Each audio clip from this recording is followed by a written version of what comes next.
Hoy nos toca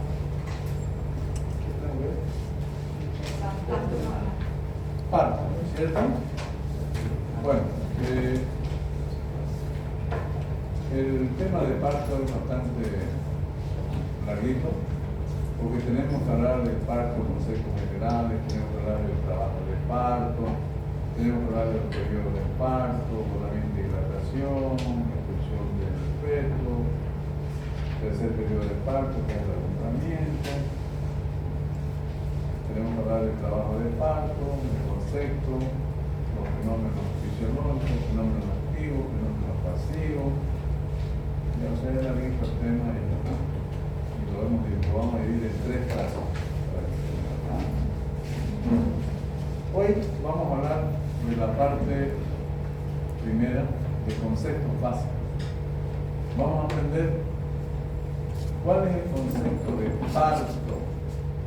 Vamos a aprender cuál es el concepto de trabajo de parto y cómo ocurre el trabajo de parto. ¿Qué factores mecánicos y fisiológicos interfieren para que se inicie un trabajo de parto? Vamos a aprender los periodos del trabajo de parto. Y también algo importante, vamos a ver los diferentes conceptos de los nacimientos según la edad estacional. Porque para hablar de parto, tenemos que saber primero un concepto, que es cuál es el concepto de aborto. Porque el aborto es lo contrario que el parto. Ya vamos a ver. Bueno, lo que tienen que dar, pasen.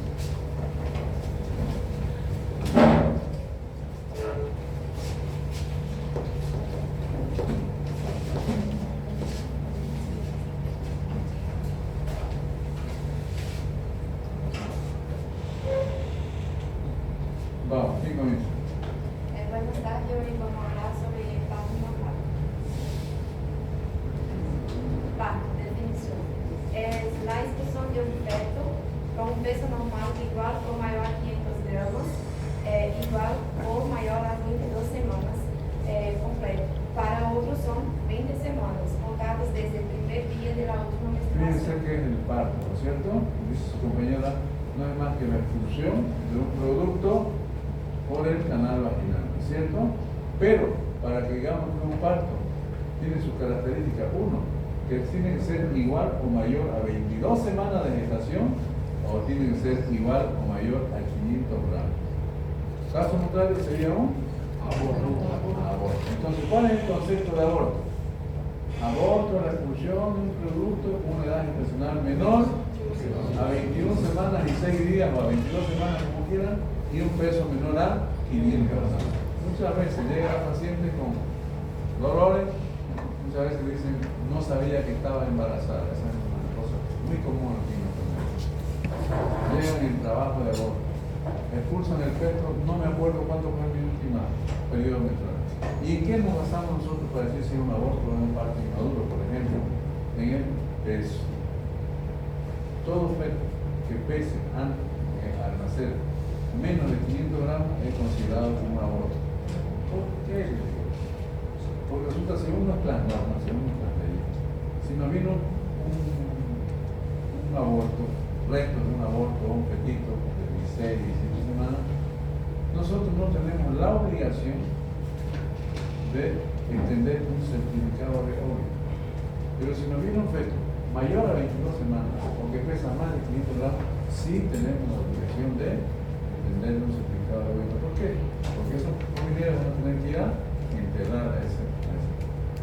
Es lo que ocurre con los nacidos muertos. Sí o sí nosotros tenemos que dar un certificado de óvulo. Eso es por ley y por norma. Entonces aquí tenemos que saber diferenciar cuándo es un parto y cuándo es un aborto. Ya cuando hablamos de parto, ¿ya? Decimos que es la expulsión de un producto por el canal vaginal mayor a 22 semanas o mayor a 500 gramos. Ahí nacen las diferentes edades gestacionales para que hablemos de parto. ¿Ya? Esto no está en el tema, pero tienen que saberlo. Por ejemplo, cuando nace un feto que pesa o que mide, tiene una edad gestacional entre 22 semanas y 27 semanas y 6 días, se le llama un parto inmaduro. Si les viene un parto que les nace entre las 28 semanas y 31 semanas y 6 días, se denomina un prematuro extremo. Si nace un feto, una edad gestacional de 32 semanas a 33 y 6 días, se lo llama prematuro moderado. Cuando nace entre las 34 semanas y 36 semanas y 6 días, se lo llama prematuro tardío. Y cuando nace entre las 37 semanas y 41 semanas y 6 días, se lo llama a término. Y cuando nace una edad gestacional mayor a 42 semanas, se denomina posttérmino. Entonces, si nos viene una paciente en trabajo de parto, que después vamos a aprender el concepto de trabajo de parto, y tiene una edad gestacional de 36, de 37, de 34 semanas, vamos a decir, es un trabajo de parto, un feto prematuro tardío, ¿cierto? O es si tiene 25 semanas, por ejemplo, es un trabajo de parto inmaduro. ¿Ok? Sigue. El comienzo espontáneo. Si es simplemente lesiones de agentes externos, parto inducido o provocado, es aquel que se inicia con la intervención deliberada de agentes externos. A ver, ¿cómo nosotros podemos provocar un parto? ¿Será que podemos? Podemos, ¿cierto? Hay algunas patologías que tienen indicación de terminar el embarazo. Y muchas veces nosotros ya queremos terminar ese embarazo, pero con un parto normal. Hay muchos medicamentos que podemos utilizar. Hay patologías en que nos obligan a terminar ese embarazo, como ser los trastornos hipertensivos del embarazo. Tenemos que sí o sí terminar por la vía más adecuada. Y la vía más adecuada es el parto normal, siempre y cuando no exista una indicación objetiva. ¿Y cómo podemos terminar ese embarazo, el parto inducido provocado? Primeramente, en una paciente que no está en trabajo, ¿cómo estará ese cuello? Inmaduro, no sé, cuello largo. Primero tenemos que madurar ese cuello uterino, primeramente. ¿Y cómo maduramos el cuello uterino? Mediante un medicamento que ustedes lo conocen muy bien, que es el misoprostol. Podemos colocar, depende del tiempo de la edad gestacional, si es un feto a término, podemos colocar 25 microgramos por vía vaginal, cada 3, cada 4 horas, para que ese cuello uterino vaya madurando. Y una vez que se inician las contracciones y hay dilatación, podemos ya conducir ese trabajo de parto con una hormona que es la oxitocina. O sea, es inducido por agentes externos, que son los medicamentos. Ya, sí. Parto normal o tóxico. Es el aquel que evoluciona con todos sus parámetros dentro de los límites fisiológicos, con un sentido estricto de la definición. La mayoría de los partos son paratóxicos porque no reúnen todas las condiciones de normalidad. O sea, ¿cuál es el parto eutóxico? Es el fisiológico, que es el normal. ¿Qué significa? A esa paciente nosotros no tendríamos que colocarle ningún medicamento. ¿Cierto? Las contracciones tienen que iniciarse normalmente. Lo único que nosotros vamos a hacer es el control del trabajo. No podemos colocarlo en el suelo, no podemos colocarlo en la oxitocina. La rotura de las bolsas de agua tiene que ser espontánea. O sea, todo lo demás. No tendríamos que hacer una, que hemos dicho que se llama el corte en el perineo. Episiotomía. La episiotomía no tendríamos. Ese es el parto eutóxico. O sea, es muy difícil tener un poco, pero no imposible. En el campo, ustedes saben que hay los partos domiciliarios. Ahí son eutóxicos. ¿Por qué? No intervienen, no colocan suero, no colocan ningún tipo, no colocan oxitocina, no se colocan ningún tipo de medicamento. Esos son eutóxicos. Pero esos eutóxicos se nos puede complicar. Y si es un parto domiciliario, se complica y lamentablemente los pacientes se nos mueren. Es muy diferente que se esté siendo atendido en un centro hospitalario. Sí. Parto viscoso es en aquel que presenta alguna alteración en su evolución.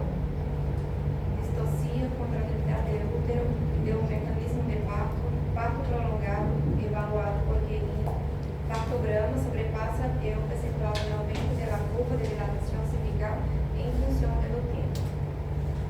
Parto de terminación espontánea o natural es que finaliza por la función de sus fuerzas naturales. Parto de terminación artificial es aquele que finaliza com alguma intervenção manual ou instrumental.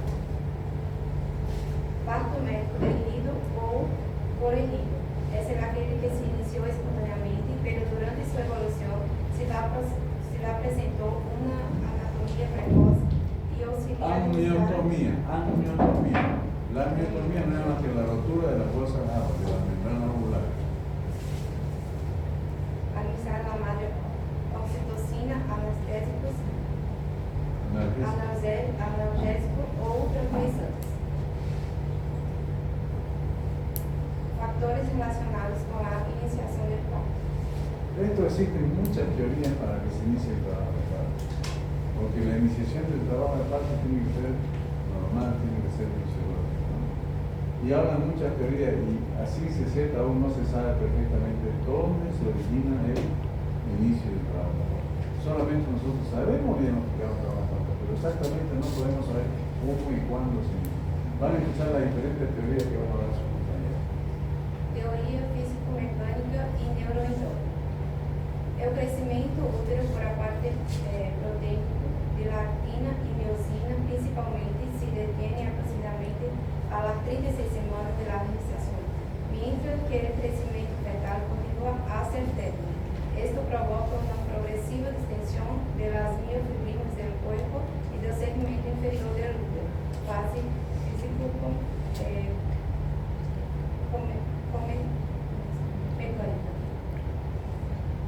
Teoria de la oxitocina. En estudio hecho, el útero grávido dilata, se demostró el aumento del número de receptores oxíticos en relación directa al aumento de las relaciones estrógeno-progesterona. La elevación de los receptores de oxitocina comienza antes del parto y previamente se observa aumento de los receptores de estrógeno en el citoplasma y núcleo de las células de miometrio. Teoria de la deprivación de progesterona. En algunos animales, el parto va procedido de una disminución de los niveles de progesterona materna. En el útero de cobaya, la progesterona aumenta la estabilidad eléctrica de la membrana celular, elevando el potencial de membrana, así como también produce la disminución de la sincronización de las células musculares lisas, inhibiendo la formación de las puentes intercelulares. Teoria del control endócrino fetal, hormona liberadora de corticotropina. Las investigaciones realizadas en ovejas sugieren que la secreción de la hormona liberadora de corticotropina por el hipotálamo fetal activa el nuevo hipotálamo hipofisario adrenal con aumento de conducción, en la cual atraviesa la placenta y utiliza la 12-alfa hidroxilasa, la C17-liasa y la esterosulfatasa, que resulta en la conversión de progesterona y estradiol. El papel de las prostaglandinas. Parecería que tienen una participación, pero no son consideradas como las principales responsables del inicio del trabajo de parto. Estarían más relacionadas con el mantenimiento de las contracciones del parto que con el desencadenamiento de las mismas. Bueno, existen muchas teorías, ¿no?, para la iniciación del trabajo de parto, ¿no? Por ejemplo, ¿qué utilizamos nosotros para iniciar, para inducir el trabajo de parto? Utilizamos que es el misoprostol. ¿Y qué es el misoprostol? Es una prostaglandina, ¿no es cierto? Y luego de la prostaglandina utilizamos otra hormona que es la oxitocina. O sea, todas estas teorías tienen cierta relación, tienen cierta celeridad. Antiguamente, los médicos antiguos ¿Qué hacían? Para iniciar, para aquella paciente que ellos creían que la edad gestacional ya se estaba pasando, dilataban el cuello uterino manualmente, ¿ya? Y ¿qué hacían? Mandaban a la mujer a tener relaciones sexuales. Ustedes saben que el semen, lo que nosotros tienen bastante próstata. Y se creía que eso daba inicio al trabajo de parto. Eso se hacía antiguamente. Y creo que en la actualidad lo siguen haciendo. Hoy en día aquí nosotros no, porque tenemos medicamentos exclusivos para eso, para iniciar un trabajo de parto, que nos dan excelentes resultados. Sí. Trabajo de parto. Se denomina trabajo de parto ao conjunto de fenómenos fisiológicos que tienen por objetivo la salida de un feto viable de los genitales maternos. Trabajo de parto. Si el parto, hemos dicho que el parto es la expulsión de un producto por el canal vaginal mayor a 22 semanas y mayor a 15 semanas. Trabajo de parto, no van a cumplir parto con trabajo. Trabajo de parto, su compañero dice, es un conjunto de fenómenos mecánicos y fisiológicos que tienen la finalidad de expulsar el feto por el canal vaginal. Ustedes se preguntan, ¿y cuáles son esos fenómenos fisiológicos? A ver, ¿cómo creen ustedes que se inicia un trabajo de parto? Ustedes, no. Ustedes. Contracción. Entonces la contracción es un fenómeno. Es un fenómeno fisiológico. ¿Qué más? Dilatación, un fenómeno fisiológico, mecánico. Entonces, cuando hablamos de trabajo de parto, hay que tomar muy en cuenta estos fenómenos fisiológicos, que lo van a decir sus compañeros. Sí. Tenemos 3 periodos de trabajo de parto. Tenemos bajamiento y dilatación del cuello uterino, expulsión del feto, periodo placentario o de alumbramiento, que es cuando está saliendo la placenta y sus sangres. Como yo les dije anteriormente, una vez que se inicia el trabajo de parto tiene 3 periodos. El primer periodo es el desbordamiento y dilatación. Ese cuello uterino, que a un inicio medía 2.5 a 3 centímetros, se va a ir borrando, se va a ir apagando, ¿ya? Y ese orificio externo, el orificio interno, van a ir dilatándose, ¿ya? Eso es lo que llamamos borramiento y dilatación, que es el primer periodo de trabajo de parto. Primer periodo. El segundo periodo de trabajo de parto es lo que dijeron los compañeros, es el periodo exclusivo. Una vez que han completado la dilatación, esa paciente va a sentir una necesidad imperiosa de pujar y se va a provocar el segundo periodo de trabajo de parto, que es la expulsión del feto por el canal vaginal. Una vez que sale el feto hacia afuera, ya va a darse inicio al tercer periodo de trabajo de parto, que es el alumbramiento o salida de la placenta y sus anexos. Esto lo vamos a estudiar uno por uno. Ahorita estamos hablando de generalidades. Sí. Fenómenos activos del trabajo de parto. Métodos de... Bueno, cuando hablamos del concepto de trabajo de parto, hemos dicho que es un conjunto de fenómenos mecánicos y fisiológicos, ¿cierto? Y ahora, ¿cuáles son esos fenómenos fisiológicos? Uno, son los fenómenos activos, y la resultante de los fenómenos activos son los fenómenos pasivos. O sea, ¿qué quiere decir esto? Que si no tenemos fenómenos activos, no vamos a tener fenómenos pasivos. ¿Y cuáles son esos fenómenos activos? Ya lo dijo su compañera. El principal, las contracciones uterinas. Si no hay contracciones uterinas, no va a existir trabajo de parto. El motor del trabajo de parto son las contracciones uterinas. Después viene otro fenómeno activo que son los pujos, y los pujos van a entrar en funcionamiento ya cuando la dilatación esté completa para el periodo exclusivo. Esos serían los fenómenos activos. Y los fenómenos pasivos serían la resultante de los fenómenos activos, que son muchos. Yo creo que sus compañeros lo van a nombrar. No. En la gran mayoría de los partos, las contracciones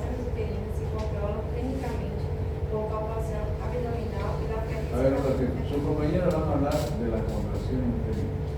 ¿Cómo se registra la contracción uterina? Pero primeramente tenemos que saber qué es una contracción. ¿Qué se imaginan ustedes que es una contracción uterina?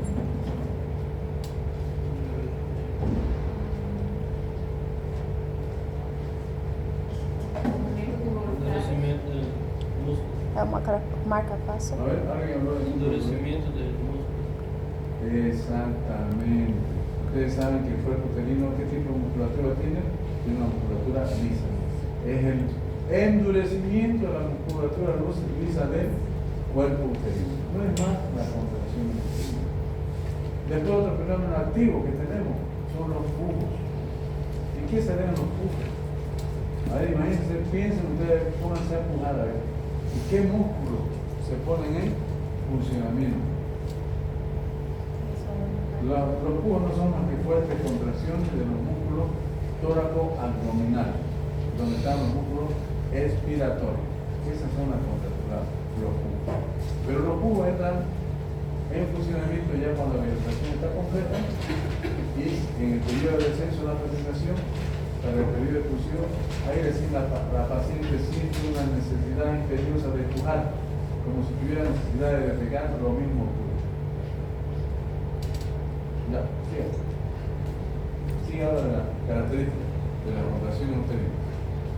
Se controla clínicamente por la contracción abdominal y la frecuencia cardíaca fetal por amputación de transición directa con estetoscopio de feto. Monitor electrónico monofetal por un seguimiento más objetivo y exacto se puede obtener registro gráfico y simultáneo a las contracciones uterinas y de la frecuencia cardíaca fetal. Para ello existen dos tipos de métodos. Primero, el registro continuo de la presión intrauterina, métodos internos que son los más exactos, y segundo, que son el registro continuo de los cambios de pureza biométrica, que son métodos externos que son los más sencillos y no invasivos. Registro de la presión intrauterina.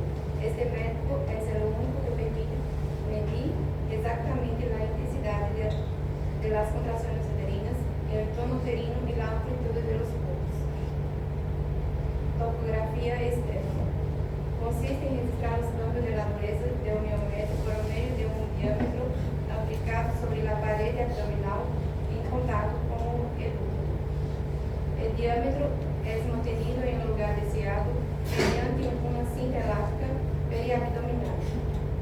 La topografía externa tiene las siguientes ventajas. Es totalmente inócua, no invasiva, puede ser utilizada con cuello uterino cerrado y membranas íntegras y si es manejo sencillo y rápido. El principal inconveniente de este método es que no permite medir ni el tono ni la intensidad de las contracciones uterinas y tampoco la amplitud de los esfuerzos de público.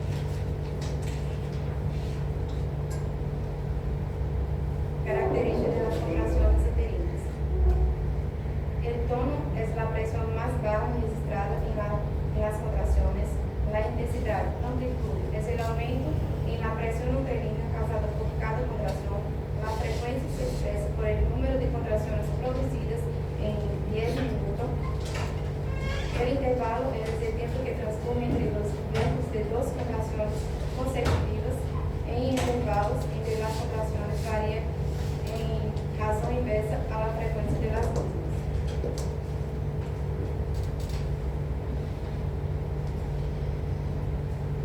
Bueno, yo les voy a hablar un poquito acerca de los tipos de contracciones, de la posición de la madre. Durante las 30 primeras semanas de gestación, el tono uterino o la presión intrauterina va a oscilar entre 3 y 8 milímetros de mercurio. Cuando la actividad uterina ella va a ser menor que 20 unidades Montevideo. Esa unidad Montevideo es la que sirve para medir la fuerza de las contracciones y el momento del trabajo de parto. Para que tengan una idea, la fuerza necesaria para tener un parto efectivo es de igual o 200 unidades Montevideo. Los tipos de contracciones se dividen en A y B. El A son contracciones de poca intensidad de 2 a 4 milímetros confinadas en pequeñas áreas del útero. Por ser así, La frecuencia no va a ser sentida ni la palpación y tampoco va a ser sentida por la madre. Ya en el tipo B, las contracciones de Braxton Hicks, que tienen una intensidad mayor, Braxton y Hicks. Braxton. tiene una intensidad mayor de 10 a 15 y se propaga en una área más grande del útero. Esa ya se puede ser sentida por la madre, ella va a servir como endurecimiento uterino inodoro y igual se puede sentir a través de la palpación.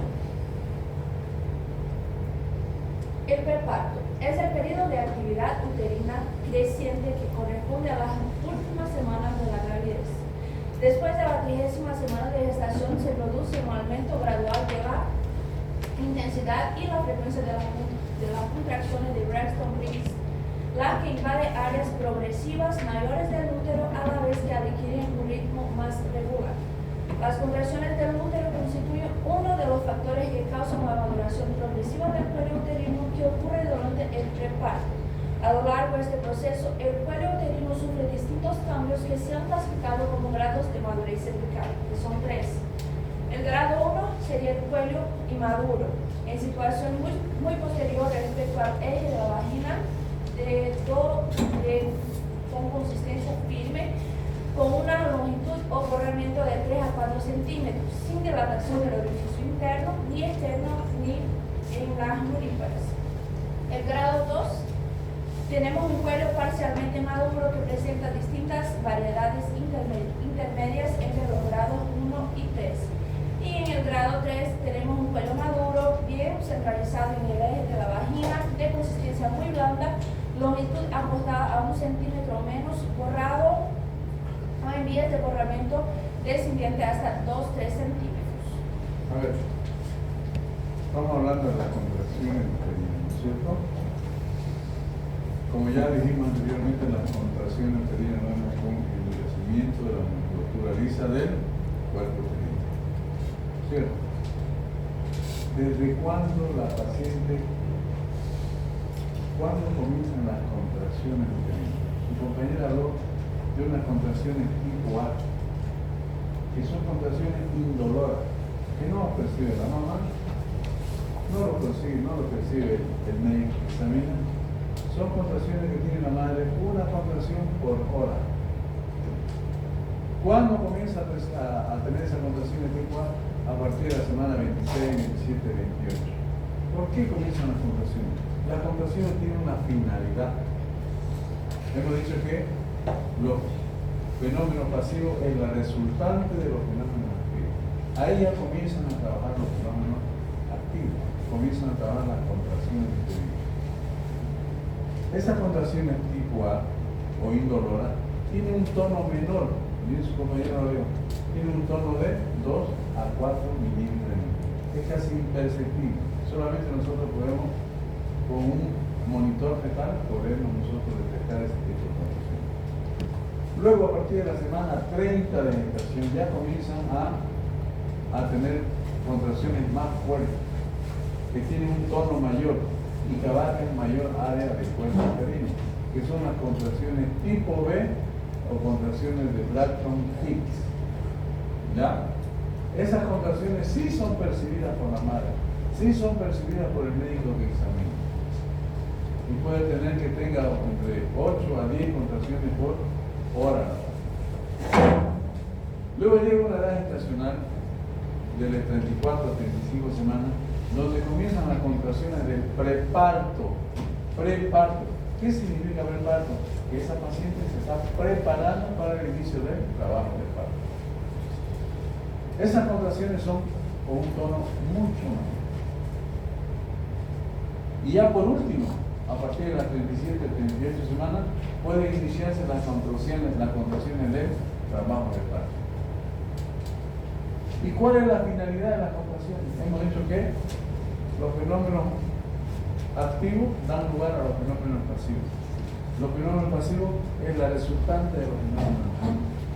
Los fenómenos pasivos es la resultante de las contracciones uterinas. Entonces, esas contracciones tienen una finalidad.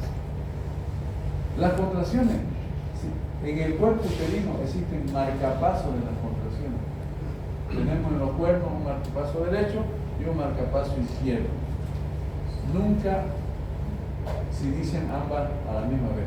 Primero el derecho y después el izquierdo. Se dice que la mayoría de las contracciones uterinas proviene del marcapaso derecho. Las contracciones comienzan en la parte superior del cuerpo uterino. ¿Y qué hacen? Al contraerse en la parte de arriba, ¿qué vas a hacer? Vas a hacer una presión de la presentación. La presentación, hablemos de una presentación cefálica, modalidad de vértice. La presentación se va hacia abajo y va a ir moldeando por la presión el cuerpo, el segmento inferior. Se va a ir formando el segmento inferior. Acuérdense ustedes cuando hablamos de anatomía, cuando hablamos del cuello uterino, dijimos que el cuello uterino tiene un orificio cervical externo que está en relación con el canal vaginal, tiene un orificio cervical interno anatómico que está en relación con el cuerpo uterino, y un centímetro más abajo tiene un orificio cervical interno microdón. Y entre estas dos tiene el istmo. A partir del istmo se va a dar inicio a la formación del segmento inferior, producto de las contracciones inferiores. Se va a ir formando el segmento inferior, que es muy importante la formación del segmento inferior, ¿ya? Y paulatinamente al formarse el segmento inferior, ese cuello uterino va a ir bordando y va a ir dilatando. Esos son los fenómenos, algunos de los fenómenos pasivos, que son varios los fenómenos pasivos, que yo creo que su compañera lo van a nombrar, si no lo nombran lo voy a nombrar. ¿Ya? Sí. Bueno, acá tenemos la tabla de Bishop que sirve para calificar los grados de madurez cervical. Test de Bishop. Bueno, ahí vamos a tener las puntuaciones que van de 0 a 3. Vamos a tener la dilatación del cuello, que está medida en centímetros. Tenemos ahí para hacer el cerrado, de 1 a 2, el 2 de 3 a 4 y el 3 sería mayor que 5. El borramiento del cuello está en porcentaje de 0 a 30, de 40 a 50, de 60 a 70 y mayor a 80. La consistencia del cuello se divide en firme, intermedia y blanda. La posición del cuello posterior, centralizada y anterior. Y la altura de la presentación tenemos el plano Hodge, no sé si así que se habla. Plano de Hooke. Y plano de Lee. Sí, 1, 2, 3, 3 y 4 y el otro menos 3, menos 2, menos 1 a 0 y más 2, o más 1 y más 2. El test de Bishop se lo utiliza para ver si realmente nosotros podemos hacer una inducción de un trabajo de parto. Por ejemplo, se dice que una puntuación mayor a 6 quiere decir que nos va a dar resultado la inducción del trabajo de parto, que probablemente solamente necesitemos inducirlo con oxitocina. Si ese cuello no estuviera maduro, el test de Bishop no alcanzase, nosotros tenemos que iniciar esa inducción mediante prostaglandina, mediante el misoprostol, para ir reblandeciendo y borrando ese cuello. O sea, antes de hacer un inducto o conducción, nosotros tenemos que hacer un test de Bishop para ver si va a dar resultado o no va a dar resultado. Entonces podemos inducir así. Ahora, ya hablamos del test de Bishop. Ya, sí. Ya. Acerca del comienzo del parto. Como dijo el doctor, no existe un límite neto entre preparto y parto, sino una transición que es gradual y progresiva, tanto en las características de las contracciones uterinas como en los cambios que ocurren en el segmento inferior del cuello uterino. Convencionalmente se acepta que el parto comienza cuando la dilatación cervical del orificio interno progresa más allá de 2 centímetros. En ese momento, en las multíparas, las contracciones uterinas tienen una intensidad promedio de 28 milímetros de mercurio y una frecuencia media de 3 contracciones cada 10 minutos. El promedio de la actividad uterina es de 85 unidades de Montevideo y el tono de 8 milímetros de mercurio. El periodo de dilatación. Durante este periodo, las contracciones uterinas dilatan el cuello. A medida que la dilatación cervical progresa, la intensidad y la frecuencia de las contracciones uterinas aumentan gradualmente. Al final del periodo de dilatación, los valores promedios son de 41 milímetros de mercurio para la intensidad y de 4,2 contracciones cada 10 minutos para la frecuencia. La actividad uterina media es de 187 unidades de Montevideo y el tono uterino medio de 10 milímetros de mercurio.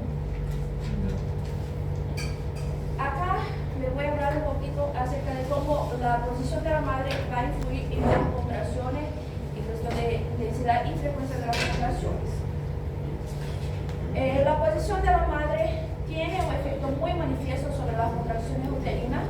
Cuando la madre se halla del decúbito dorsal, la frecuencia de las contracciones es mayor y su intensidad es menor de que cuando está en decúbito lateral. No se ha encontrado ninguna diferencia si el decúbito lateral es derecho o izquierdo. Cuando la madre se halla en posición vertical, sea sentada, de pie o deambulando, la intensidad de las contracciones uterinas sí es mayor que cuando está en decúbito dorsal. No existe una diferencia en la frecuencia de las contracciones uterinas entre ambas posiciones. Acá hay un gráfico, pero no se puede mirar bien, pero donde se puede ver lo que dice ahí arriba. Cuando está en decúbito dorsal, la frecuencia de las contracciones va a ser mayor y la intensidad menor de que cuando está en decúbito lateral. Pero ahí se puede ver más o menos el tono. Para lateral izquierdo 8, en cuanto de decúbito dorsal es 7 milímetros de mercurio, la intensidad es 5,3 y la otra 120 unidades montevideo. sí. Y la actividad uterina para el izquierdo es 170, en cuanto al decúbito dorsal es 120. Influencia de la posición materna sobre las contracciones uterinas trazado de la presión amniótica obtenida durante el periodo de dilatación. En el decúbito lateral, las contracciones tienen mayor intensidad y menor frecuencia que en el decúbito dorsal. Esfuerzos de pujo y pujos. Los pujos son fuertes contracciones de los músculos expiratorios de las paredes torácica y abdominal, que sería el recto, anteriores, oblicuo y transverso. En el periodo expulsivo, los pujos refuerzan la propulsión fetal causada por las contracciones uterinas. Y ahí los vamos a dividir en dos, que serían los pujos espontáneos y los pujos dirigidos. En los pujos espontáneos, el pujo fisiológico está precedido por una corta inspiración, después de la cual la glotis se cierra parcialmente durante la contracción de los músculos expiratorios. Cada pujo causa una rápida y breve elevación de la presión abdominal, la que se transmite a través de la pared uterina y se suma a la presión ejercida por el miometrio para elevar la presión intrauterina. En los registros, la presión intrauterina, los grupos aumentos causados por cada pujo se suponen a la elevación de presión mucho más lenta y prolongada causada por la contracción uterina. Y durante cada contracción uterina se produce entre 2 y 6 pujos con promedio de 4, y en cada parto el número no aumenta por el progreso del periodo expulsivo. Y acá tenemos los pujos dirigidos. Esos son conducidos por diante del parto. Usualmente se instruye a la parturiente para que cierre totalmente la glotis y puje fuerte, sostenida y prolongadamente durante el mayor tiempo posible. Durante ese periodo la madre está en apnea, lo que perturba el aporte de oxígeno a sus tejidos y a los fetales, así como el ignacio de CO2 y ambos. Además, el aumento prolongado de la presión torácico-abdominal eleva la presión venosa vascular materna, causando a veces máscaras equimóticas del parto, que nada más son que manchitas causadas en la piel por el rompimiento de uno o más vasos sanguíneos en el tejido subcutáneo. Difusión de la onda contráctil a través del útero grávido. Método experimental de estudio. Bueno, la presión amniótica es a cada instante la resultante de la actividad de las diferentes partes del útero. El registro de la presión amniótica es un buen índice cuantitativo de la actividad del órgano considerado como un todo. Sin embargo, este método no proporciona ninguna información sobre el trabajo de cada una de sus partes, fondo, parte media, segmento inferior, etc. La origen de la onda contráctil se designa marcapaso a la zona en que hace la contracción. En el útero humano gravídico parece haber marcapasos normales, uno a la derecha y otro a la izquierda, ambos situados en la zona de los cuernos, como dijo el doctor. Propagación. Cuando la presión comienza a subir en una parte determinada, indica que la onda contráctil está invadiendo esa área. La presión intramiométrica de una área determinada es escasamente afectada por el estiramiento pasivo causado por las contracciones de otras áreas del útero. La contracción normal se difunde desde el marcapaso hacia el resto del útero a una velocidad de 2 centímetros por segundo y invade todo el órgano en 15 segundos. Los estudios electrohistelográficos muestran una velocidad de propagación similar. Y por último, la coordinación entre las diferentes partes del útero. Después que una determinada zona del útero es alcanzada por la onda contractil, la fase sistólica de la contracción se desarrolla progresivamente, tomando 30 a 60 segundos para llegar al máximo. Ahora dando continuidad a que mi compañera ya estaba hablando, hablaremos sobre la triple gradiente descendente. Esto, en resumen, quiere decir que las contracciones uterinas siempre empiezan en las partes altas del útero, tienen una duración y una intensidad mayor. Y como dije anteriormente, eso es debido a que esta región está más cerca de los marcapasos uterinos, que son los cuernos, y también debido a la cantidad de músculo liso y también a concentración de proteína, que en este caso llamamos de actomiocina, que es la actina y miocina. Ahora hablamos sobre el dolor producido por las contracciones uterinas, las características. El dolor comienza después de iniciada la contracción y se extingue antes de que el útero haya relajado completamente.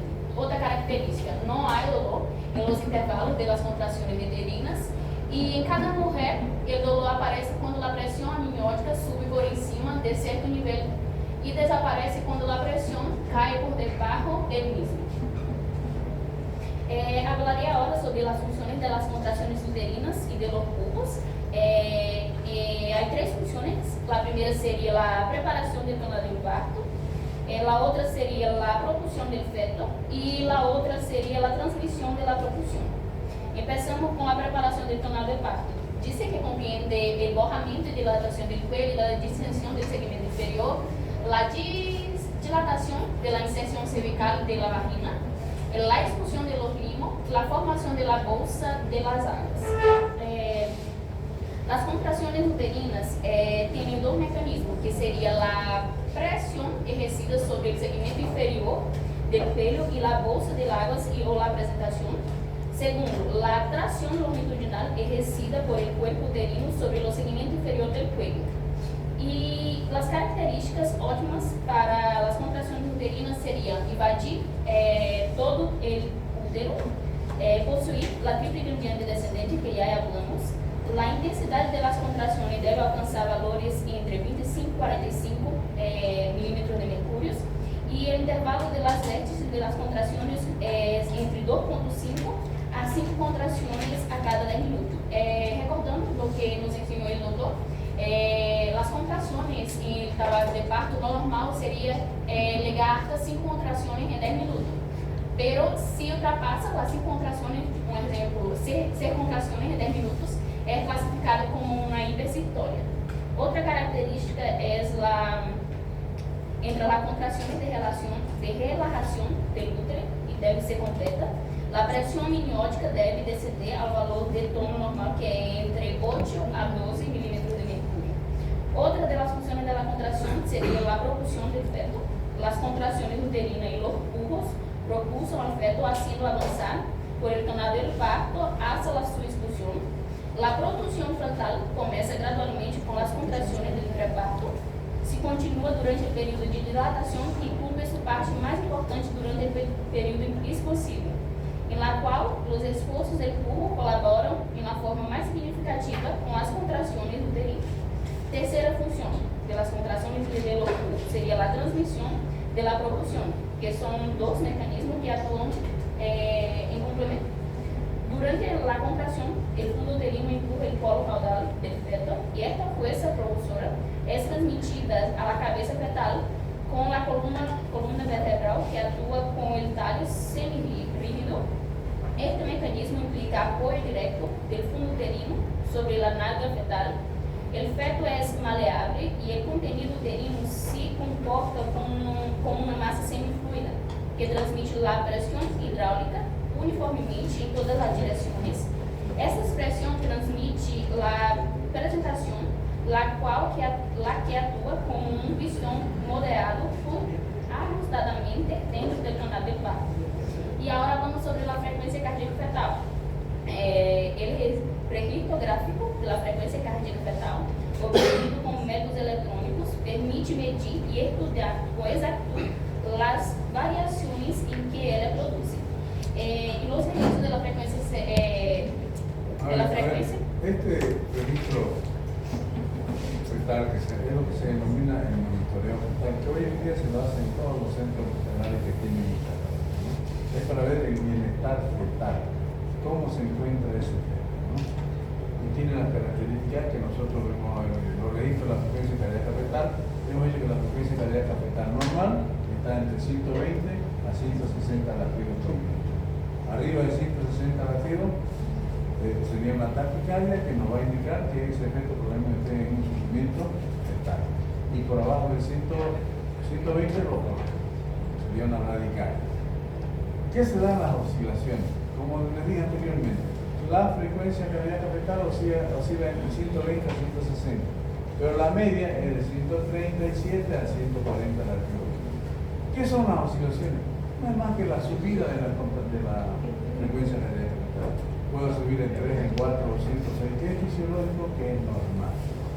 La frecuencia cardíaca basal, ya la anteriormente, es una media, más o menos entre 137 y 140 latidos por minuto. Los ascensos transitorios, ¿qué son los ascensos transitorios? Es la disminución, la baja de la frecuencia cardíaca fetal. Y las espigas, es lo propio. Pero las espigas se recuperan inmediatamente. Los dips o desaceleración, esto ya no es normal. Tenemos dip tipo 1, tenemos dip tipo 2 y tenemos desaceleraciones umbilicales. ¿Ya? Los dip tipo 2 nosotros lo sabemos mediante el monitoreo fetal, porque ocultarlo muy difícilmente lo vamos a poder detectar. Los dip tipo 1 se nota cuando hay un descenso de la frecuencia cardíaca y que coincide con una contracción uterina. Si desciende la frecuencia cardíaca, baja la frecuencia cardíaca y hay una contracción uterina, decimos que es un DIP tipo 1, que tiene que ponernos en alerta, en alarma. Tenemos que controlar mucho mejor ese trabajo de parto, porque nos está indicando que se está iniciando un sufrimiento. Mucho peor aún cuando la bolsa de las aguas se encuentra rota, ahí vamos a ver DIPS 1 en todos lados, por producto que las bolsas de las aguas están rotas. Los DIPS tipo 2, esos son mucho más peores, mucho más serios. ¿Ya? Existe una contracción uterina y luego, a lo poco tiempo, va a haber una desaceleración. Es lo que llamamos DIPS tipo 2 o desaceleración cardíaca. Hay una contracción e inmediatamente después esa frecuencia cardíaca comienza a descender. Y los DIP tipo 3 o umbilicales, eso se produce por compresión de las arterias umbilicales del cordón umbilical. Es por eso, con esto, con el monitoreo fetal que se llama, nosotros vamos a ver el bienestar fetal. Si nos viene un monitoreo que está mal, que ese feto no está reactivo, ¿qué nos está indicando? Nos está alertando de que algo va a pasar con eso. Y nosotros vamos a tener que terminar ese embarazo. Porque hoy en día, en mi hospital, toda paciente que ingresa ahí, previamente se le realiza un monitoreo fetal. ¿Para qué? Para ver en qué condiciones se encuentra. Sí. Hablando ahora sobre los fenómenos pasivos del trabajo del parto, que comprende la ampliación del segmento inferior, el borramiento y dilatación del cuello, expulsión de limos, la formación de la bolsa de las aguas, la ampliación del canal del parto, el mecanismo del parto y los fenómenos plásticos del feto.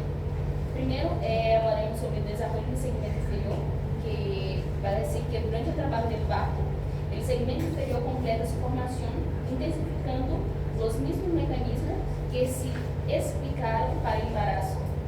En el momento de iniciarse el trabajo el parto, el útero se divide en 3 zonas: la superior, representada por el corpo, la intermedia, el segmento inferior, y por debajo está el cuello. Y las últimas 2 regiones unidas cérvico segmentario o canal de ¿cómo se pronuncia? Brown. No de Brown. Borramiento y dilatación del cuello son dos fenómenos característicos del trabajo de parto. Se lo interpreta como la continuación natural de la formación del segmento inferior. El borramiento precede sobre la nulípara a la dilatación. Esto suele darse por la disminución del espesor desde arriba hacia abajo hasta reducirse hasta el orificio externo.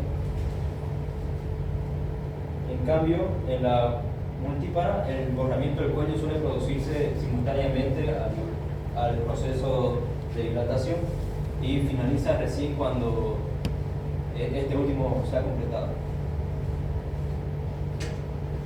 Son varios factores que influyen en la velocidad de la dilatación, como puede ser la paridad, la posición de la madre, la integridad de las membranas ovulares, la posición y el grado de flexión de la cabeza fetal, las anestesias y úteros estimulantes, entre otros. Para el grado de dilatación se aprecia por el tacto vaginal y se valora por el número de dedos introducidos. Un dedo equivale a 1,5 centímetros, dos dedos pueden valer equivalente entre 2,5 a 3. Cuando los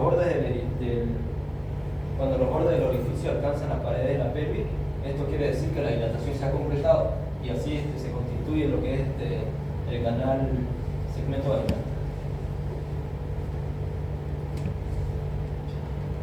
Dilatación de la inserción cervical de la vagina. Durante el borramiento, el anillo vaginal que rodea el cuello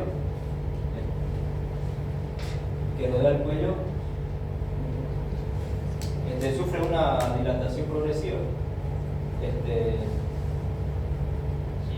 Sufre una dilatación progresiva tal que cuando el periodo de borramiento termina, el anillo vaginal alcanza de 3 a 4 centímetros de diámetro.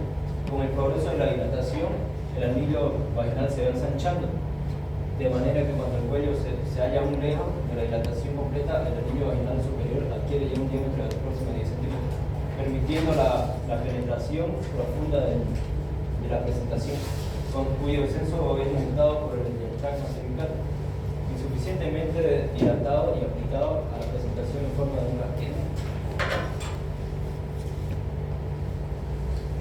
Expulsión del olivo. Es una sustancia expulsada por la vulva, una mucosa espesa de aspecto espumoso, a veces con estrías sanguinolentas. A esto se le denomina expulsión del tapón mucoso. Para la nulípara, este es un signo de iniciación del trabajo de parto.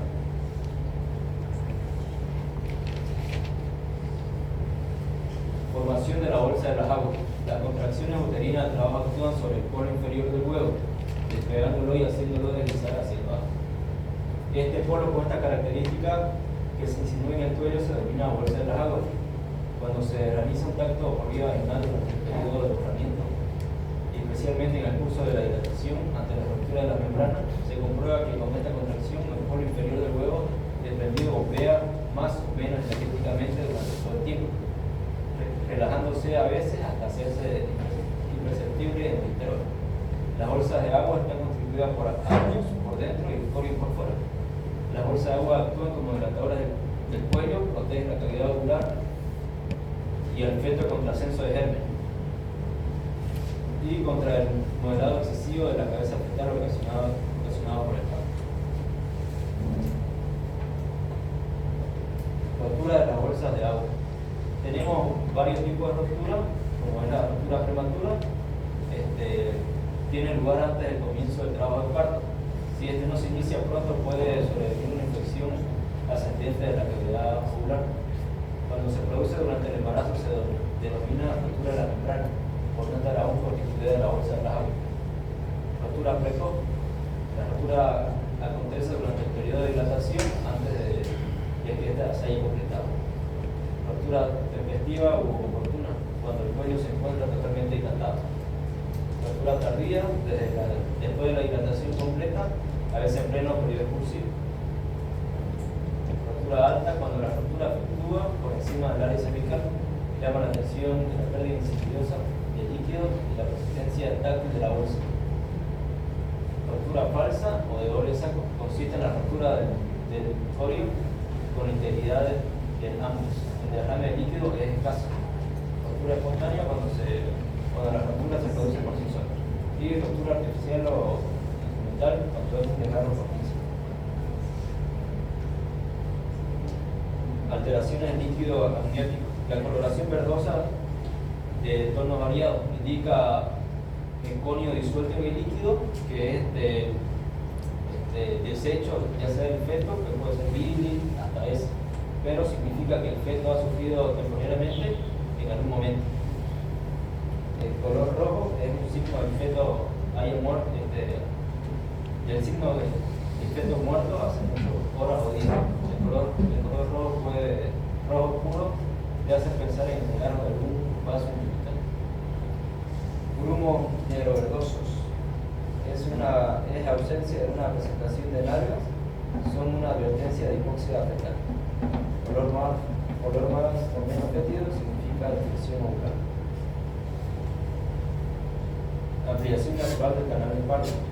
La vagina, el anillo renal, la vulva y el perineo se extienden progresivamente como consecuencia del disenso, de la presentación y de la bolsa.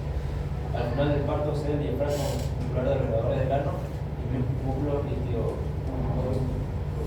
isquiocóleos y se retropulsa el coxis. Se observa un aumento de la región retronal y del perineo y la dimensión del ano.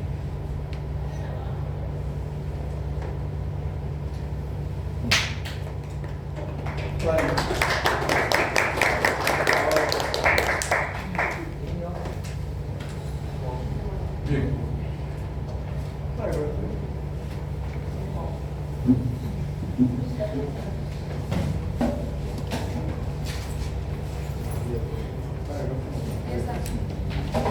Bueno, hemos hablado del trabajo de parto, ¿no es cierto? Hemos dicho que el trabajo de parto es un conjunto de fenómenos mecánicos y fisiológicos que tienen la finalidad de expulsar el feto por el canal. ¿Cuáles son esos fenómenos fisiológicos? Hemos dicho que tenemos los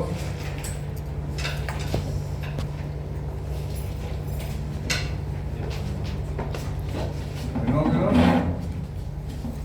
activos y fenómenos pasivos.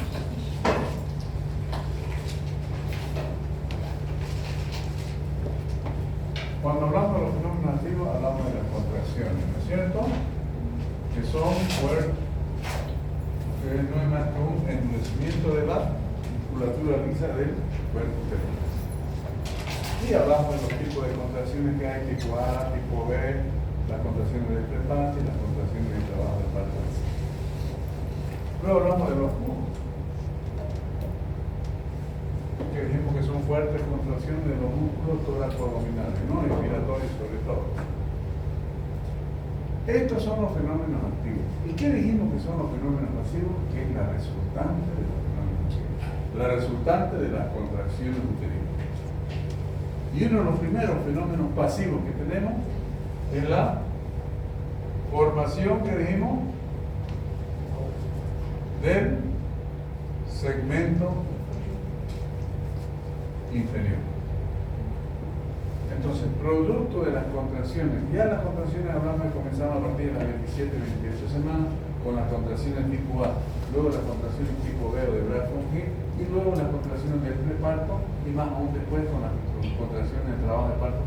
Se va a formar el segmento inferior a partir del istmo que se encuentra entre el orificio cervical interno anatómico y el orificio cervical interno histológico. Ahí se va a formar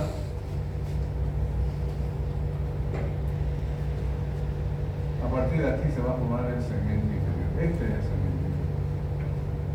¿Ya? Es un alargamiento de esa parte del cuerpo uterino. Al principio, el cuerpo uterino, el útero estaba dividido en cuerpo y cuello. Ahora, una paciente que está entrando en trabajo de parto se divide en cuerpo, segmento inferior y cuello. ¿Ok? Entonces, uno de los primeros fenómenos pasivos es la formación del segmento inferior. Y producto de sus compañeros hablaron de una triple gradiente descendente. Cuando las contracciones comienzan en el fondo uterino y ejerce una presión sobre la presentación y las bolsas de agua, y ahí se va a ir formando el segmento inferior y va a ir borrando y va a ir dilatando. El segundo fenómeno pasivo sería el borramiento y dilatación del cuello uterino. Su compañero hablaba, el borramiento y dilatación en una mujer primigesta es muy diferente al de una multípara. En la primigesta, o sea, en la que va a parir por primera vez, primeramente el cuello uterino se borra totalmente y después comienza la dilatación. En cambio, en una paciente multípara, la dilatación y el borramiento van paralelamente. ¿Ok? Esa es la diferencia. Todo producto de la contracción uterina. Luego, el tercer fenómeno pasivo es la expulsión del tampón mucoso o tampón de los limos, que se llama también. Ustedes saben que dentro del endocervix, o sea, entre el orificio cervical interno y el orificio cervical externo, se encuentra el moco cervical, ¿no es cierto? Que tiene funciones muy importantes en la protección de ese aparato genital femenino que impide la entrada de gérmenes de afuera hacia adentro.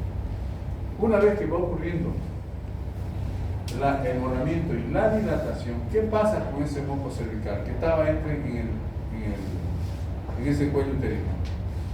Al dilatarse, ese moco va a quedar suelto y va a salir expedido por el canal vaginal. Entonces la misma paciente nos va a decir, doctor, estoy botando un moco con sangre. Ese moco con sangre no es más que el tampón de los mismos o tampón mucoso que podemos ver. Que nos va a dar una pauta de que esa paciente está entrando en un trabajo de parto. Luego tenemos la formación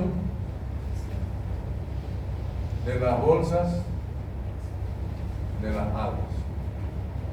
Igualmente, producto de las contracciones uterinas, ya se va formando la bolsa de las aguas por delante de la presentación. ¿Qué significa? ¿Qué quiere decir? Que este es la bolsa de las aguas, aquí está la cabeza fetal. ¿Ya? Esa es la formación. Y ya nosotros, al hacer el tacto vaginal, podemos palpar esa bolsa de las aguas. Esa bolsa de las aguas es como un globo lleno de agua y dentro del globo está el feto. Y nosotros presionamos ese globo y podemos tratar la presentación ya sea cefálica o ya sea oral. ¿Ya? Eso es una señal que el trabajo de parto ya está yendo avanzado. ¿Ya? Porque la formación de la bolsa de la agua se nos va a comenzar a formarse cuando ya esté con una hidratación de 5, 6, 7 centímetros. Y ahora sus compañeros hablaron de la formación, de los tipos de formación de la bolsa de agua. Hemos dicho que la formación fisiológica, la normal, la que existe en la presentación cefálica, modalidad de vértice, es la formación de la bolsa plana. Y las otras, ¿ya? Son patológicas. En la plana, ¿por qué? Porque el feto está bien acomodado y está bien encajado. Se va a formar muy bien la bolsa de agua. Y estas son las que van a ir a un buen parto. Después tenemos las formaciones de las aguas. ¿Qué dijeron? ¿Nos que dieron el tema? ¿Cuál es la otra?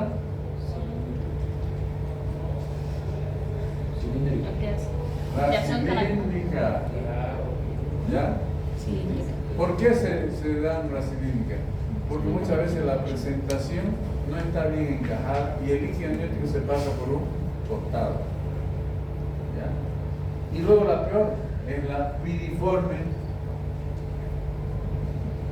o el reloj de arena. Nosotros hacemos el tacto y nos topamos con el canal vaginal, lo vamos a la agua. Introducimos y es como en forma de reloj de arena. Eso se da especialmente en pacientes que hay un trabajo de parto inmaduro o un prematuro extremo podría dar. ¿Ya? Entonces la formación de la bolsa las aguas fisiológicas es la bolsa blanda. Ahora, sus compañeros hablaron de rotura de membrana. Normalmente en el trabajo de parto, la bolsa de las aguas tiene que estar íntegra hasta el final del parto, porque las bolsas de agua colaboran mucho en el trabajo de parto, colaboran mucho en el descenso de la placentación y van protegiendo a ese feto de los traumas que podía tener o por las contracciones uterinas también. Porque es muy diferente un trabajo de parto con una paciente sin líquido amniótico a otro que tenga líquido amniótico. Y se supone que si se rompe la bolsa de las aguas, ese líquido amniótico se va a perder así. Entonces, cuando se rompe la bolsa de las aguas, antes del inicio del trabajo de parto, ¿qué significa? La paciente está tranquila, no hay dolor, no hay nada, de un momento a otro comienza a perder líquido. Se va al hospital, doctor, estoy perdiendo agua. La examinamos, colocamos un espectro y vemos que si realmente el líquido proviene del cuerpo uterino, pero no existe borramiento, no existe dilatación, no existe ningún fenómeno activo, ningún fenómeno pasivo. Entonces es lo que llamamos rotura prematura de membrana. Eso ocurre antes del inicio del trabajo de parto. Cuando la bolsa de las aguas se rompe durante el trabajo de parto, durante el periodo de la dilatación, se denomina rotura precoz de membrana. Cuando la rotura de la bolsa de las aguas se rompe cuando la dilatación uterina, la dilatación del cuello uterino está completa, está en 10 centímetros, se llama rotura oportuna de membrana. Cuando la bolsa de las aguas se rompe en el periodo expulsivo, cuando el feto ya está saliendo y se rompe la bolsa de las aguas, se llama rotura tardía. ¿Ya? Lo ideal es que las bolsas de las aguas permanezcan íntegras hasta el final del trabajo de parto. Ahora, cuando es el médico quien rompe las aguas, la bolsa de las aguas, se llama rotura artificial de membrana. ¿Ok? Bueno, ese sería el cuarto fenómeno pasivo. Luego tenemos el quinto fenómeno pasivo, que es la ampliación del canal del parto o preparación del canal del parto. Entonces, ese canal del parto, hemos dicho que el canal del parto hay un estrecho superior, hay un estrecho medio o excavación y hay un estrecho inferior, ¿cierto? Se va preparando para que pase el feto por ese canal del parto. Luego tenemos el mecanismo del parto, que eso lo vamos a ver en la próxima clase, pero se lo voy a nombrar mecanismo del parto. El mecanismo del parto es el trayecto, ¿ya?, que hace el feto en el periodo expulsivo, cuando va a salir el feto por el canal del parto. Y el primer mecanismo del parto es la acomodación al estrecho superior. El feto se acomoda en el estrecho superior, la cabeza, la presentación. El segundo es el descenso y encajamiento. ¿Qué significa? Que la cabeza va a descender al estrecho superior y se va a encajar. El tercero, hay una rotación interna. La cabecita gira internamente y se va a acomodar al estrecho inferior de la pelvis materna. En ese momento, cuando la cabecita se encaja en el estrecho inferior, los hombros se van a encajar en este estrecho superior. El cuarto mecanismo del parto es el desprendimiento. ¿Qué será el desprendimiento? Eso ya nosotros lo vemos, porque la ponemos a la paciente en posición de parto, en la mesa ginecológica, y vamos a ver ya los pelitos ahí. Ya el feto saliendo por el canal vaginal. Eso se llama desprendimiento.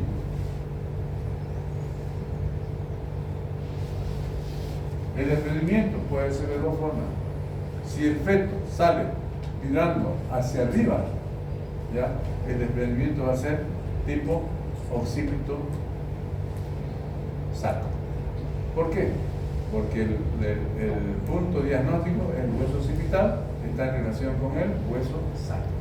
Pero si el feto sale mirando hacia abajo, el desprendimiento va a ser occipito púbico. Esos son dos tipos de. Una vez que sale la cabecita, va a haber una rotación externa, ¿ya?, de la cabeza fuera del aparato genital. Va a rotar y en ese momento va a ocurrir el quinto mecanismo del parto, que es el desprendimiento o la acomodación de los hombros al estrecho inferior de la cabeza. Y luego el sexto mecanismo del parto es el desprendimiento de los hombros y ya el feto sale totalmente. Ya, eso lo vamos a ver la próxima clase. Esto le estoy nombrando entre los fenómenos pasivos, que es el mecanismo del parto.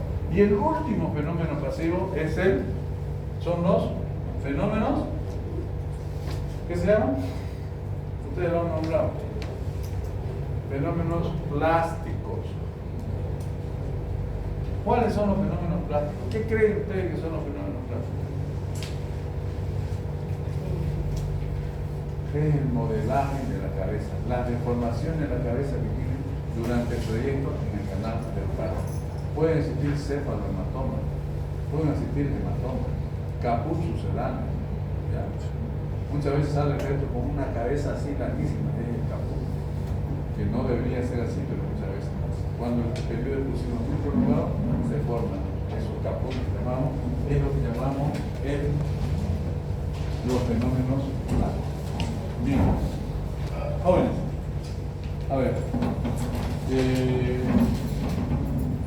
Aline, Verónica, Presente. ¿ya puso usted? Ya.